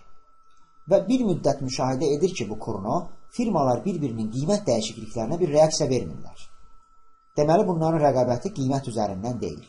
Ancaq miqdar dəyişikliklərinə dərhal reaksiya verirlər. Biri miqdarı dəyişəndə o birisi də dəyişir. O birisi miqdarı dəyişəndə o birisi də dəyişir. Buna reaksiya verirlər. Deməli, bunlar rəqabəti miqdar üzərindən aparırlar. Bu bazarın araşdırılması nəticəsində Kurno özünün iki firmalı duopol modeli olan Kurno modelinin nəzəri əsaslarını işləyir, hazırlayır və riyazi olaraq bunu isbat eləyir. Yəni nəzəri olaraq da isbat eləyir və adını iqtisadiyyata yazdırır Kurno modelinin yaradıcısı olaraq. Kurno modelinin şərtləri nədir, əziz tələbələr? Birincisi, firmaların istehsal etdiyi məhsullar birəbir eynidir. Eyni cinsli məhsullar istehsal etməlidirlər firmalar. Kurno modelində rəqabət qiymət üzərindən deyil, miqdar üzərindən aparılır. Bazarda iki firma olduğu fərz edilir. Dedik bunu, çünki duopoldur. Yəni ki, bazar duopol olduğu fikirləşilir. Oligopoliyaçı bir firma bazara məhsul çıxaran zaman rəqibin öz məhsul miqdarını dəyişməyəcəyini fərz edər. Və yaxud, götürüm ki, siz oxuya biləsiniz. Və yaxud belə qəbul edər. Bu, biraz absurddur və buna bir saf yanaşma da deyə bilərsiniz, əziz tələbələr. Sadəlöv yanaşma da deyə bilərsiniz. Əgər iki firma duopol bazarında bir-biri ilə miqdar üzərindən rəqabət aparırsa, necə ola bilər ki, bunun biri bazardakı miqdarı dəyişəndə digərinin miqdarını önəmsəməsin? Ancaq bu bilirsiniz hansı halda mümkün olur. Onlar ikisi də özünü monopol bazar kimi aparırlar. İndi baxacağıq. Kurno modelində satış xərcləri 0 qəbul edilir. Marjinal xərclər bərabərdir 0 qəbul edilir. Və bunu da ipucu olaraq deyim. Bu modeldə də mənfəətin maksimallaşdırılması MR bərabərdir MC deyil, əziz tələbələr. MR bərabərdir MC-dir. Deməli, MR də 0-a bərabər olacaq, MC də 0-a bərabər olacaq. Və modelə əsasən bu firmanın tələb əyrisi hər zaman düz xətli bir funksiyadır, əziz tələbələr. Kurno modelində, bax gördüyünüz qrafik Kurno modelinin qrafikidir. A və B şirkətlərini misal təsəvvür edin ki, onlar mineral su istehsalı ilə məşğuldurlar. Birincisi, orada niyə 2-1, niyə 3-1 məsələsi var. Deməli, A əmtəsi, baxınız, orada qrafikdə görürsünüz ki, A və B firmalarının onlar bir-birinin satış həcminə necə reaksiya verirlər, necə iqtisadi qarşılıq verirlər, bax, o təsvir edilmişdir.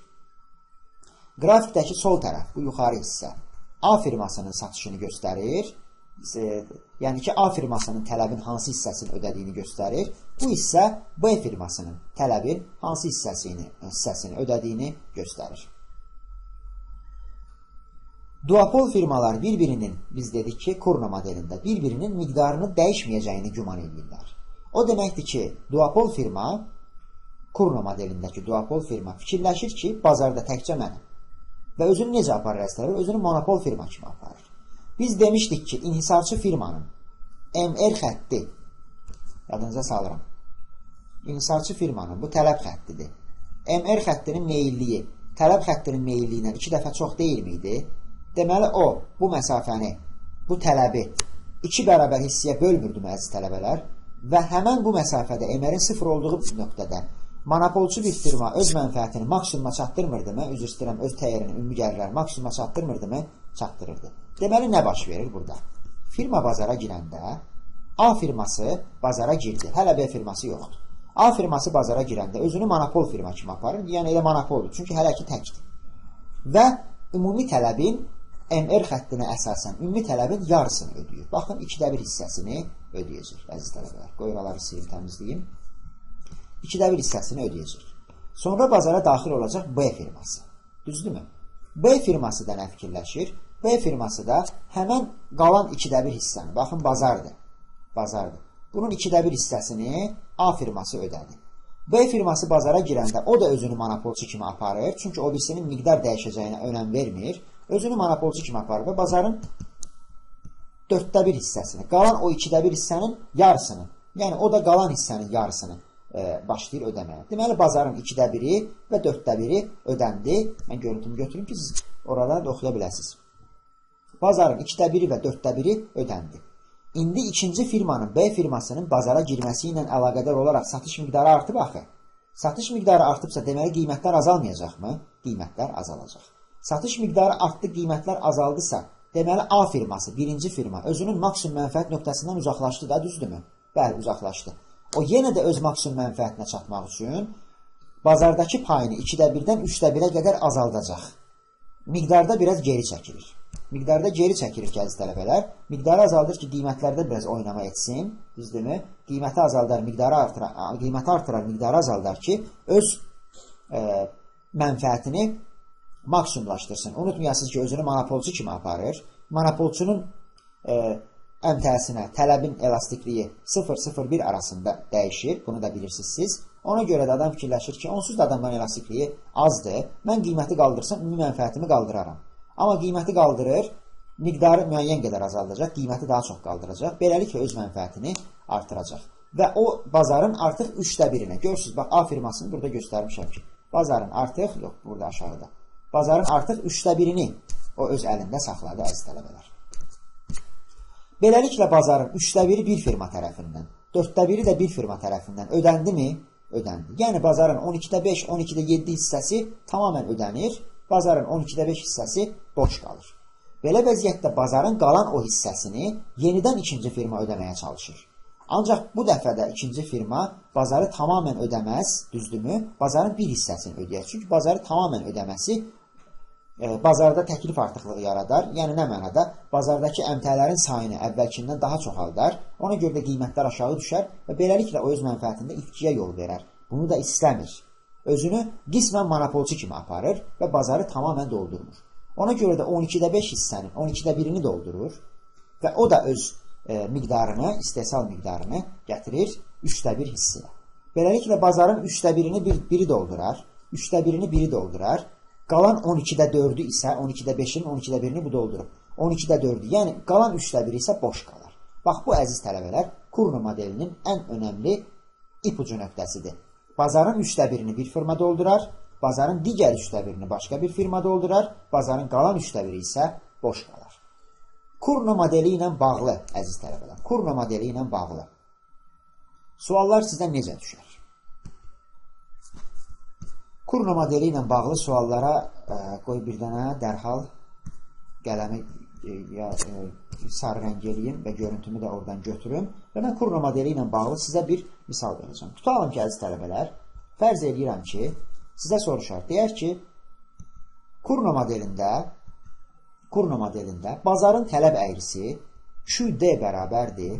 Şərti olaraq, bu rəqəmləri şərti olaraq atıram. Amma elə rəqəmlər fikirləşib atacağım ki, rəqəmimiz anormal çıxmasın. QD bərabər dərs tələbə 3P şəklində verilmişdir. Bazarda iki iştirakçının olduğu məlumdur. Niyə? Çünki bazar duopoliyadır. Bazarın tarazlıq qiymətini və bazardakı boşluğu müəyyən edin, deyər. İndi siz nə etməlisiniz, əziz tələbələr? Dərhal bura yazacaqsınız ki, MR bərabərdir MC. Niyə? Çünki Kurno modelinin şərtidir. Bu mənfəətin maksimallaşmasıdır. Kurno modelinin şərtinə əsasən bunlar ikisi də sıfıra bərabər deyilmi? Bunlar ikisi də sıfıra bərabərdir. Bu funksiyadan P-ni tapsanız nə alarsınız? Alarsınız ki, 3P bərabərdir 60 çıx Q, P bərabərdir 20 çıx 3/1 Q. Düzdür, əziz tələbələr? Düz hesabladım mı? Bəli. 20 çıx 3/1 Q alarsınız P-ni. İndi mən bilirəmmi ki, TR bərabərdir P1 Q-yə bərabərdir. Yəni, TR-i P vur Q olduğunu mən bilirəm. Elə isə buradakı Q-nun yerinə, buradakı P-nin yerinə mən bax, elə bunun funksiyanın, P-nin özünün funksiyasını qoyaram. Və nə alaram burada, əziz tələbələr? Mən orada alaram ki, qalanını buradan yuxarıdan qrafikin yanından yazacağım. Alaram ki, TR bərabərdir Q qalsın yerində qoy. P-nin yerinə də yazacağım. 20 çıx 3/1 Q. Razısınızmı məndən? 20 çıx 3/1 Q. TR-in törəməsinin MR olduğunu, gəlin TR-i açaq sonra. TR nəyə bərabər olacaq bu vəziyyətdə? 20 Q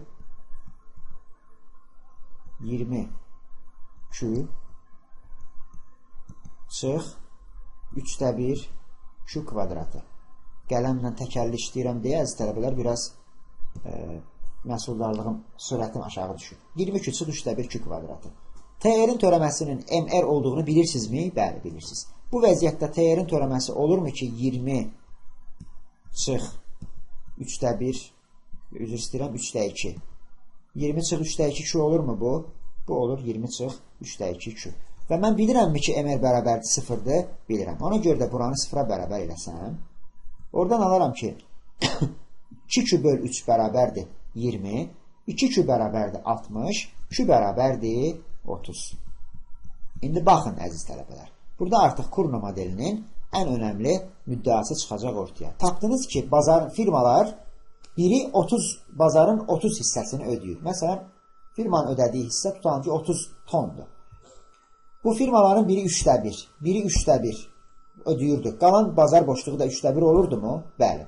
Firmanın biri 30 ödədisə, digəri də 30 ödəyəcək. Deməli, boşluq nə qədər olacaq, əziz tələbələr? Boşluq olacaq 30.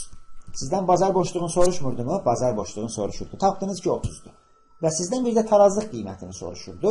Bu da artıq son dərəcə rahatdır. Sizdə bir P düsturu var. P bərabərdir 20 çıx 3'də 1 Q'nu tapmışsınız. 30'u apararsınız, orada qoyarsınız yerinə. P bərabərdir 20 çıx 3'də 1 Q hissəsində. 30'u apararsınız, qoyarsınız orada yerinə. Alarsınız ki, 20 çıx, üzr istəyirəm. P bərabərdir 20 çıx 10. Bəli, P bərabərdir 20 çıx 10. Tarazlıq qiymətində tapdınız ki, tarazlıq qiyməti də ona bərabər imiş. Bax, bu sizə bir Kurno modeli məsələsi, əziz tələbələr. Və bu sizə bir Kurno modeli məsələsinin həllidir. Sizdən soruşularmı? Mütləq soruşular. Və soruşularsa siz cavab verə biləcəksinizmi? Güman edirəm ki, artıq cavab verə biləcəksiniz. Bu hissəni yazın, lazımdırsa bura 5 dəfə qulaq asın. Müəllim məsələnin gedişatında nələrdən, hansı rıçaqlardan istifadə elədi bilin. Rəqəmləri dəyişin, əziz tələbələr. Q1'ləri, P1'ləri dəyişin. Özünüzdə bir Kurno modelinə aid 4-5 formalı məsələ tərtib edin və həll edin. Bax, bu sizə deyə biləcəyim, Kurno modeli ilə bağlı deyə biləcəyim önəmli müddəalardan biri idi, əziz tələbələr. Kurno modelindən sonra keçid alıram sınıq tələb əyrisi modelinə. Sınıq tələb əyrisi ümumiyyətlə nədir? O tələb əyrisi niyə sınır? Birincisi, sınıq tələb əyrisində Kurnodan fərqli olaraq 2 deyil, çox sayda firma ola bilər. Yəni, oligopoliya bazarının limiti nə qədərdir? 8-10 deyək. 8-10 ədəd firma ola bilər. Və bu nədir, əziz tələbələr? Biz haradayıq? Oligopoliyanın sazişli oligopoliya modellərindəyik. Oligopoliyanın sazişli oligopoliyasında təsəvvür edin ki, oligopollar yığıldılar, saziş bağladılar ki, biz bu məhsulu sataq 4 manatdan. Hamımız gəlin bu məhsulu sataq 4 manatdan və burada tutalım ki, miqdar olsun, məsəl üçün 10 ədəd və biz bu nöqtədə öz mənfəətimizi maksimallaşdıraq və hamımız lazımi mənfəət əldə edək. Öz buraxılışımıza uyğun mənfəət əldə edək. Çünki deyir ki, 4 manat olanda qiymət, bazarda 10 ədəd tələb olur. Bizdən məsəl üçün 5 nəfərik, hərəmizə düşər 2 tələb, hərəmiz 2 tələb ödəyərik, hamımız eyni qədər qazanarıq. Oligopoluq biz. Niyə bir-birimizi qıraq, niyə rəqabət taparaq? Gəlin saziş bağlayaq. Dedilər və bağladılar. Müəyyən müddət keçdikdən sonra firmalardan biri nə edir? Sazişin müddəalarına xəyanət edir, əziz tələbələr. Fikirləşir ki, mən 4 manatdan satıb 2 dənə satmaqdansa, qoy mən gizlincə qiyməti salım aşağı 3 manat eləyim. Məsələn, qiymət salım aşağı qoy 3 manat eləyim və nə eləyim? Satış miqdarımı artırım, beləliklə öz mənfəətimi, məsələn, satış miqdarımı 14-ə qədər artırım, beləliklə öz mənfəətimi maksimallaşdırım, dəyər və qiyməti salar. Ancaq bu birisi firmalar nə edirlər, əziz tələbələr? Onlar da qiyməti salarlar. Deməli, sınıq tələb əyrisinin birinci hissəsi belə baş verir. Qiymətin düşməsinə, bir firmanın qiyməti azaltmasına digər oligopollar da eyni ilə reaksiya verərlər və qiyməti azaldarlar. Onlar da qiyməti azaldanda, əziz tələbələr, birinci qiyməti azaldan firma öz mənfəətini maksimallaşdırmağa nail oldu mu? Olmadı. Niyə? Çünki onlar da qiyməti azaltdılar. Bunun onlardan heç bir fərqi olmadı. Adamlar üçün də, alıcı üçün də fərqi olmadı. Ha ondan alsın, ha ondan alsın. Qiymət eynidir, azdır. Belə vəziyyətdə bu adam öz istəyinə nail olmadı. Beləliklə görürsünüz, bütün oligopollar bax bu tələb əyrisi boyunca hərəkət edədilər. Deməli, tələb əyrisinin o hissəsi, tələb xəttinin o hissəsi bütün oligopollara aid oldu. İndi bu qiyməti azaldan firma fikirləşir ki, mən bazarı öldürmüşəm. Keçən dəfədə miqdar bu qədər idi, baha qiymətə idi. Yenə də adamlar məndən eyni miqdarı alırlar, çünki hamısı eyni qiymətə satır axı. Bundan daha çox almazlar. Eyni miqdarı alırlar, amma qiymət daha ucuzdur. Qiymət düşüb deyə nə baş verir? Qiymət düşüb deyə birinci firma, bu qiyməti azaldan firma öz mənfəətini itirir. Fikirləşir ki, mən nə edeyim? Qiyməti qaldırım. Və o qiyməti qaldırır 5 manata. Məsəl üçün. Qiyməti qaldırdı 5 manata, əziz tələbələr. İndi o birisi oligopollar da əgər qiyməti qaldırsalar, bu tələb əyrisinin axırı belə gedir axı. Onların hamısı bu nöqtədən sürüşəcəklər bu nöqtəyə. Düzdürmü? Ancaq bu səfər nə olur əziz tələbələr? Digər oligopollar qiyməti qaldırmırlar. Birinci oligopol, birinci firma qiyməti azaldanda hamısı azaltdı. Birinci firma qiyməti qaldıranda o birisilər qaldırmadılar. Və beləliklə bunun tələb əyrisi nə oldu? Bunun tələb əyrisi bax bu nöqtədə sındı. Gördünüz mü əziz tələbələr? Onun tələb əyrisi sındı.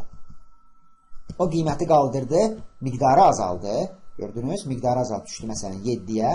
Ümid edirdi ki, hamısı qiyməti qaldıracaq. Hamısı 7 ədəd satacaq. Amma 5 manatdan satacaqlar və mənfəətləri maksimum olacaq. Çünki oligopoldular. İstənilən halda alıcının onun oligopolun məhsuluna unikal məhsuldur. Oligopolun məhsuluna istənilən halda alıcının elastikliyi azdır, aşağıdır. Və belə bir ümid eləyir, qiyməti qaldırır, digərləri qaldırmırlar.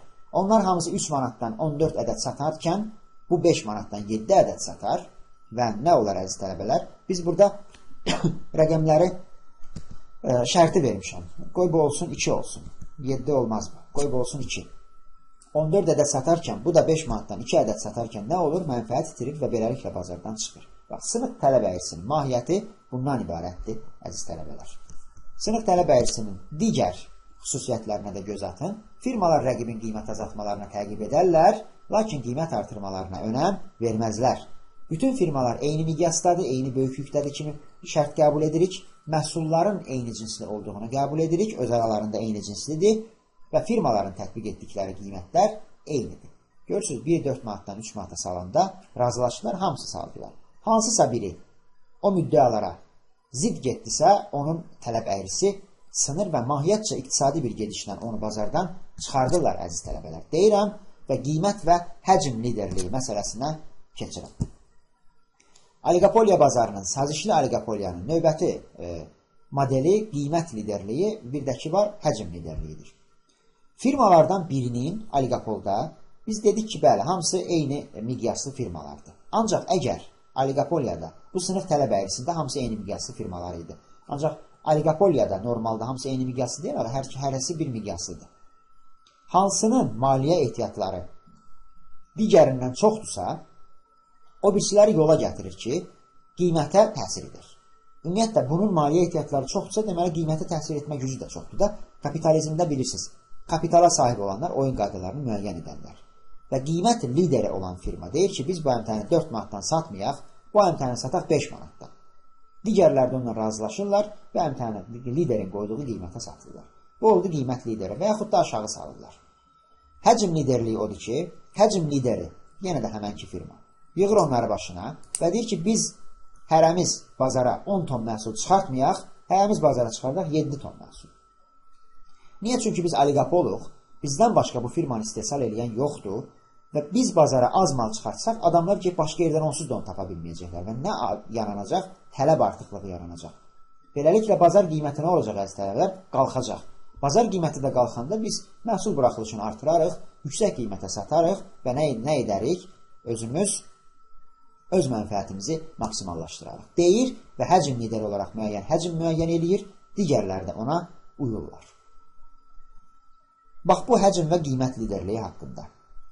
Və bəzən belə bir şey baş verir ki, firmalardan bir firma digər firmanı və yaxud digər firmaları sıxışdırıb bazardan çıxartmaq üçün qiyməti kəskin azaldır. Qiyməti kəskin azaldanda nə baş verir, əziz tələbələr? Bəli, orada özü mənfəət itirir, götürürəm. Özü mənfəət itirir, orada özü mənfəət itirir və lakin ümid edir ki, bəlkə digər firmalar daha çox mənfəət itirərlər və bazardan çıxarlar. Belə bir şey praktikada çox görünməz, ancaq görünsə buna deyərlər yırtıcı qiymət qoyma siyasəti, əziz tələbələr. Deyirəm və bu smileyi sizə göstərirəm. Bu smileyi sizin sevimli smileyinizdir. Arzu edirəm ki, imtihanda da bu smileylə çıxarsınız imtihandan və mənə yazanda da elə bu smileylə yazarsınız, Allah qoysa. Belə, əziz virtual və real tələbələr, bazarlarla bağlı biz deyə biləcəyimin ən yaxşısını sizə dedim. Güman edirəm ki, sizə faydalı oldu dərs və bazarların xüsusiyyətlərini yenə də deyirəm, kitablardan oxuyun. Bilirsiniz, proqramımız genişdir. Video dərsdə mən sizə kitabları cümlə və cümlə çatdıra bilmərəm, mən mahiyyəti çatdırıram. Bu son dərəcə normaldır və siz mahiyyəti bildikdən sonra kitabda oxuyanda artıq hər şey sizə daha da gün kimi aydın olur, əziz tələbələr. Bu video dərsi bir çox video dərslərin bir çoxunu daha əvvəldən çəkib hazır qoymuşam, sizinlə paylaşıram. Ancaq bu video dərsi təzə çəkmişəm. Hal-hazırda biz imtahana yaxınlaşırıq. İmtahana bizim təqribən 2 həftəmiz qalıb, əziz tələbələr. Sizlərdən aldığım həddən çox sevgi mesajları var, təşəkkür mesajları var. Video dərs vasitəsilə mən də sizə öz sevgilərimi göndərirəm. Qucaq dolusu sevgilər göndərirəm, əziz tələbələr. Tələbələr mənim üçün çox önəmlidir. Tələbə mənim üçün çox önəmlidir. Çünki tələbə özünü, öz həyatını, öz gəncliyini dərs oxumağı, elmə həsr edən bir şəxsdir.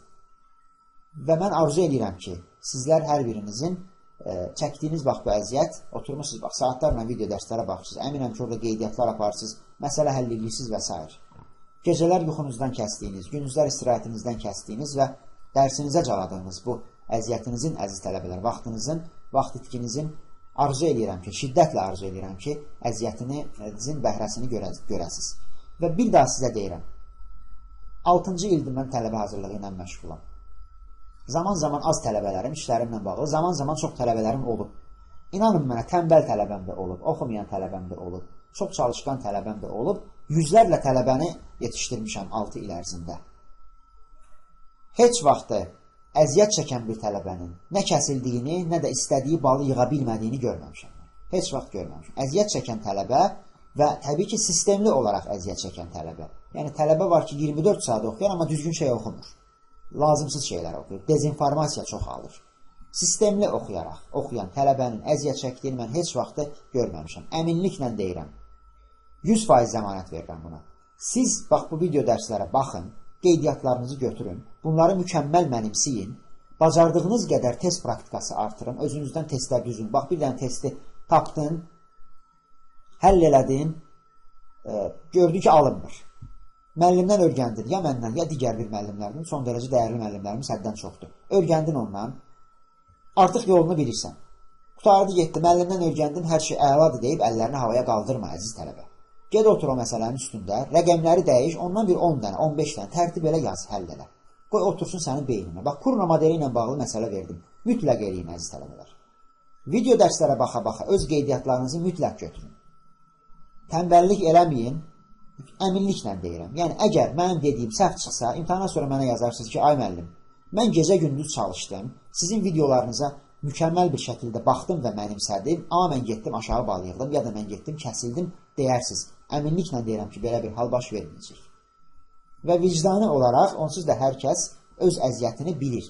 Yəni, mən tənbələm, lap müəllimə desəniz də ki, mən gecə-gündüz çalışdım, tələbə özü bilir ki, o həqiqətən gecə-gündüz çalışıb mı, yoxsa yox. Belə, əziz tələbələr. Çalışın, motivasiyanızı qətiyyən aşağı düşməyinə imkan verməyin.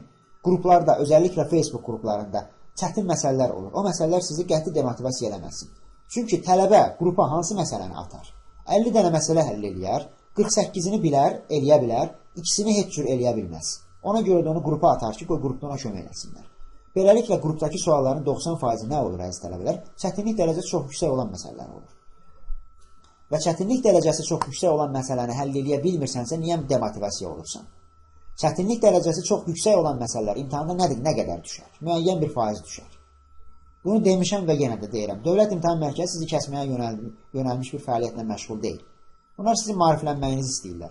Şərait yaradırlar ki, siz şəffaf bir şəkildə imtahan verəsiniz və magistr olasınız. Çünki siz bu xalqın, bu dövlətin gələcəyisiniz. Dövlət gələcəkdə maariflənmiş, ağıllı, savadlı adamlar görmək istəyir. Çünki 5 ildən sonra, 10 ildən sonra, 15 ildən sonra dövlət strukturlarının rəhbərliyində, dövlət strukturlarının aparıcı orqanların rəhbərliyində kimlər olacaq? Bugünkü tələbələr olacaq. Düzdür, əziz tələbələr. Dövlətin də məqsədi odur ki, siz maariflənəsiniz. Maariflənin. Bunu yenə də deyirəm sizə. Həmişə də deyirəm. Motivasiyanızı qətiyyən aşağı salmayın. Kim əgər haradasa demotivasiya olsa, mütləq mənə yazsın. Mən onu yaxşı motivasiya edərəm, əziz tələbələr. Bir daha sizə təşəkkürümü bildirirəm yazdığınız gözəl mesajlara görə. Real tələbələrimə də təşəkkürümü bildirirəm ki, əziyyət çəkirlər, həm orada otururlar, müəllimə dözürlər, həm də gəlib video dərsin qarşısında oturub yenə müəllimə dözürlər. Virtual tələbələrimə də təşəkkür edirəm ki, məni heç tanımaya, mənə etimad edirlər və bu video dərslərə baxırlar. Mənə çox gözəl, çox xoş, məni motivasiya edən mesajlar yazırlar. Mən bacardıqca çalışıram ki, hər kəsə cavab verim. Əgər kiməsə ya cavab vermirəmsə, verə bilmirəmsə, gec cavab verirəmsə, son dərəcə üzr istəyirəm. işlərin çox olmağı ilə bağlıdır bu, əziz tələbələr. Mikroiqtisadiyyatın çox böyük hissəsini xeyirlisi ilə qutardıq biz. Orada qaldı cüzi hissələr, o da artıq nəzəri məsələlərdir, video dərs məsələləri deyil, gərək onları kitabdan oxuyasınız.